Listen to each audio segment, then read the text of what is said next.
If we're being honest, I think most of us as parents would probably admit to some level of discomfort around this topic. It feels awkward.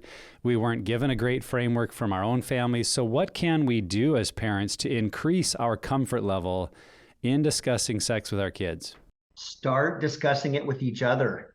So this is where there's so many good resources that you can get a book as a couple and you can begin to read out loud to each other. So you as an individual or as a couple, you're comfortable. So the more you get as an individual comfortable, and sometimes that's the fruit of those of us who've gone through recovery in this arena, is that we've kind of learned how to not feel shame about our human sexuality, but learn to understand it and embrace it as healthy, steward it in good ways.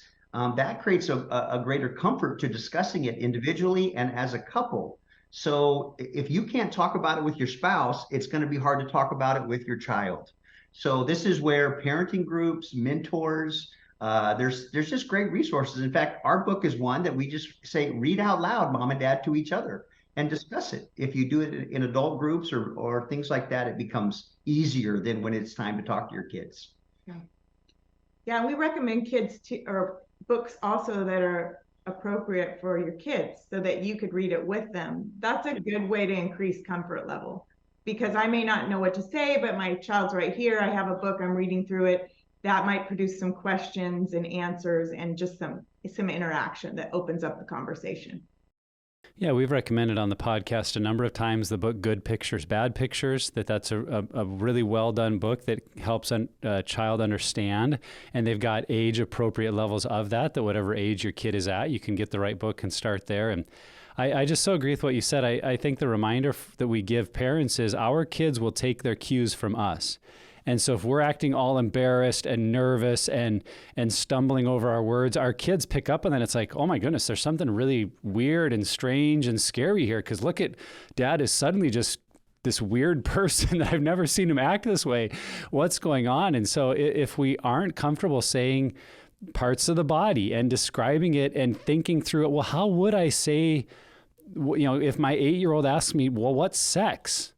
And I've never thought through how I would answer that to an 8-year-old. We should think through that. And I've even encouraged parents, step into your bathroom and look in the mirror and try to have the conversation ahead of time. Because if you're super nervous, it's going to come across. And so taking the time to actually, I know it sounds funny, but I've done it myself in just in my head, I'm practicing what I would say so that when the moment comes, it's like, oh, I've kind of thought through what I would say and I'm not caught off guard. Now, I know our kids can ask questions. We could never prepare ourselves for every question they would ask. No. But at least if we've practiced and thought through some of the big ones, then I think we're going to come across with a more normal kind of tone of voice and facial expressions. And even if on the inside, we're like, oh my gosh, I can't believe I'm saying these things. Yeah. If on the outside, right.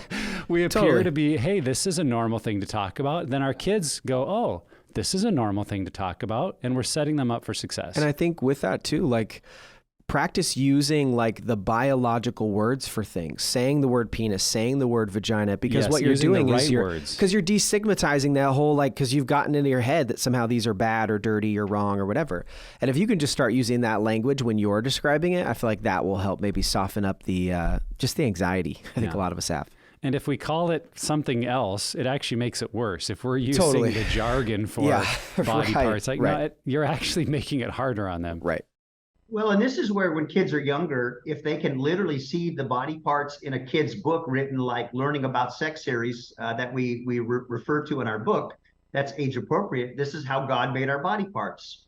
He made men with testicles and with a penis, and he made women with vaginas, and they can see it in a picture book where they actually see the human body, but not in a sexualized way. It's normalized. You turn the page and you're talking about other things. So the more you have it in a simple conversation and less as a scary conversation, it just creates a easier way to have dialogue about it.